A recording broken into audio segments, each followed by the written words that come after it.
Hai Sobat Milenial, anak muda zaman sekarang harus lebih melek investasi. Salah satu bentuk investasi yang bisa dipilih adalah investasi properti. Kesulitan sebagai investor pemula biasanya adalah permodalan. Terlebih karena harga properti biasanya cukup tinggi. Namun, jangan salah kaprah. Investasi properti lebih bernilai jangka panjang dibanding investasi lainnya. Yuk kita bahas bersama-sama di episode Keuangan Milenial kali ini.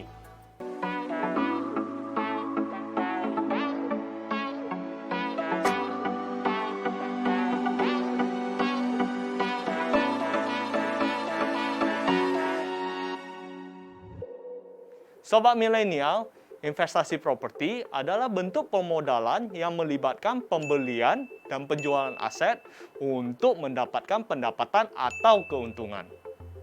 Nah, bedanya investasi properti dengan investasi lain apa ya? Bedanya ada pada aset Sobat Milenial. Apabila aset investasi pasar uang berupa mata uang, maka investasi pada bidang properti merupakan obligasi perumahan. Aset properti merupakan sebidang tanah dan semua hal-hal di atas tanah, mulai dari bangunan, rumah, hingga sumber daya lainnya. Jika kamu menjual atau menyewakan kembali aset properti tersebut, inilah yang dinamakan investasi properti. Saat ini, investasi properti kian diminati karena dianggap mendatangkan keuntungan. Hal ini karena properti berupa apartemen maupun rumah merupakan kebutuhan primer manusia yang akan selalu dibutuhkan sampai kapanpun. Karenanya, dari sisi permintaan akan meningkat. Investasi properti sangat direkomendasikan bagi pemula. Mengapa?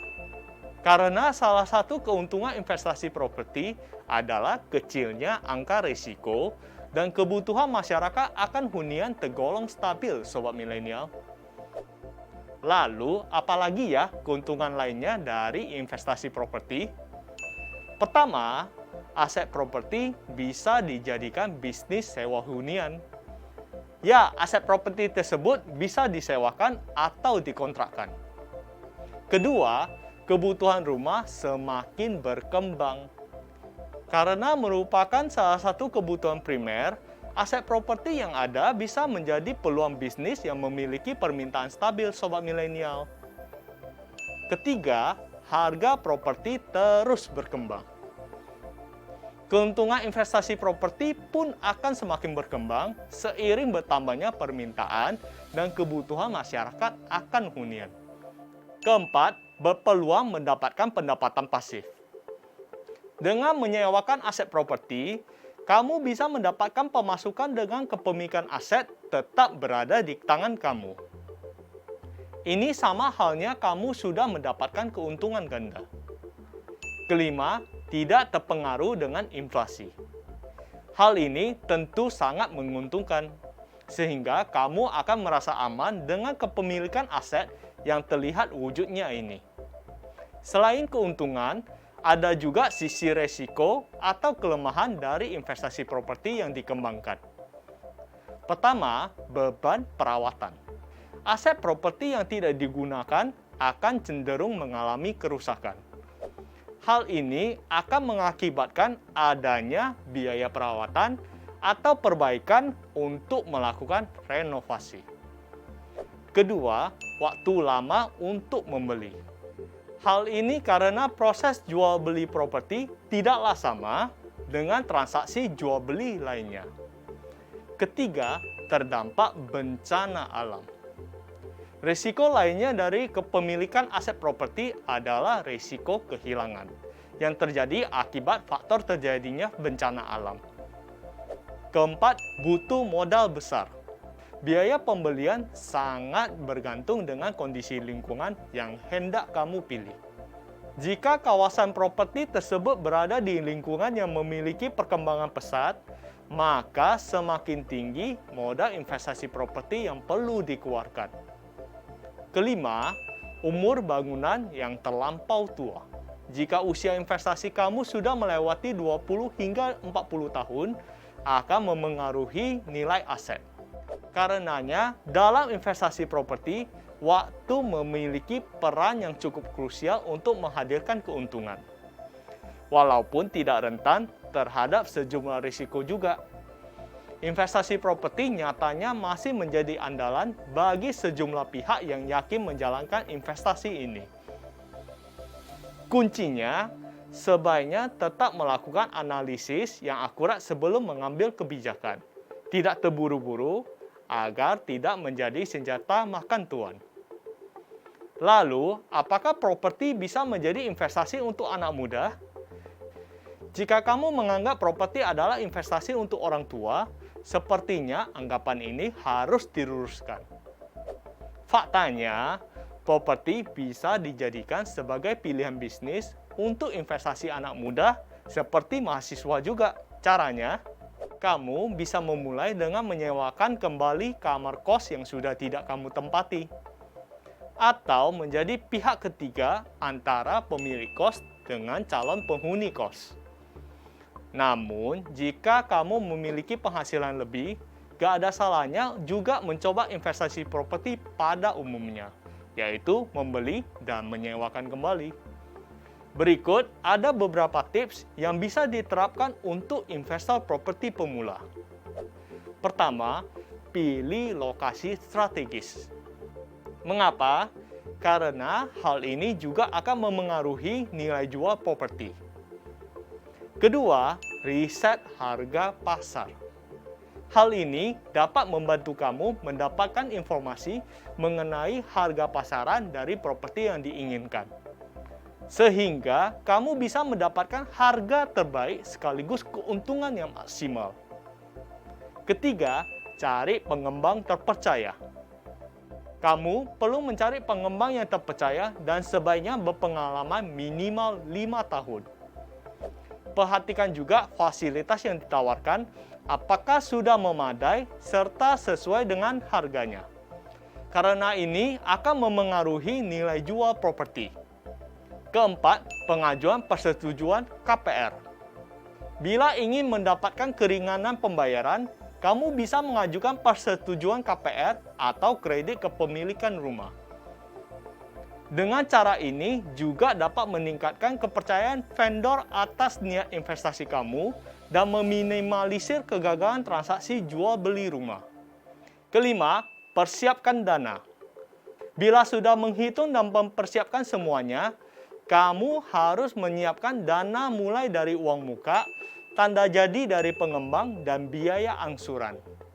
Bila kamu memilih pembayaran secara kredit, jangan lupa juga persiapkan dana tambahan untuk biaya tambahan saat proses pembelian properti seperti biaya bank, biaya asuransi, biaya notaris, hingga pajak.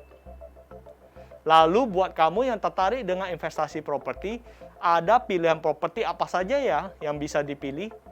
Pertama, tanah kosong. Investasi properti satu ini tergolong sangat mudah karena tidak perlu mengeluarkan biaya untuk membangun apapun. Selain itu, kabarnya pembelian properti ini tergolong tidak rumit. Yang terpenting pastikan keabsahan sertifikat tanah tersebut. Kedua, menyewakan ruko atau kios. Hal yang terpenting saat membeli ruko adalah lokasi yang strategis. Karena ruko biasanya digunakan untuk usaha. Kamu juga bisa menyiasati menyewakan ruko, misalnya untuk dijadikan kantor atau tempat usaha dengan masa penyewaan sekitar 3-5 tahun. Ketiga, apartemen. Apartemen bisa menjadi pilihan untuk menjawab permasalahan mahalnya rumah tapak dan keterbatasan lahan. Sistem penyewaan apartemen juga beragam, mulai dari per hari, mingguan, atau tahunan. Penyewaan apartemen bisa dilakukan pribadi atau dititipkan ke agen yang mengurus penyewaan apartemen. Keempat, rumah kontrakan. Rumah kontrakan bisa menjadi alternatif selain apartemen karena biayanya yang relatif lebih rendah. Kelima, co-working space atau ruang perkantoran. Dengan menjamurnya skema ruang kerja yang fleksibel, kamu bisa memanfaatkan ini sebagai peluang untuk menyediakan coworking space. Kamu bisa membangun dari awal atau mendesain ulang ruko yang kamu beli. Saat ini, investasi properti juga sudah bisa dilakukan secara online. Selain bersifat online, investasi properti online crowdfunding dilakukan dengan cara patungan bersama sesama investor secara digital atau melalui website yang tersedia. Hanya saja dalam sistem ini, kamu tidak lantas memiliki properti sepenuhnya, melainkan hanya memiliki persentase kepemilikannya saja. Selanjutnya, properti yang telah dimiliki sejumlah investor akan disewakan pada orang lain. Keuntungan sewa ini kemudian akan diberikan pada investor menggunakan sistem bagi hasil sesuai kesepakatan pemilik. Nah, hal yang paling mendasar dan jangan sampai terlewat sebelum memutuskan untuk memulai investasi properti adalah ketahui dahulu tujuannya untuk apa. Hal ini akan berguna agar kamu bisa menempatkan posisi yang sesuai dalam menjalankan investasi kamu. Tentukan apakah properti yang kamu beli untuk dihuni, usaha, atau disewakan kembali kepada pihak lain. Selain itu, sering lakukan riset dan survei. Ada baiknya jalan-jalan untuk melihat hunian yang dijual. Dengan demikian, hal ini akan berguna untuk menyiapkan modal atau ketika menentukan harga yang cocok saat diinvestasikan kembali. Yuk bijak dalam investasi properti, jangan sampai gigit jari ya sobat milenial.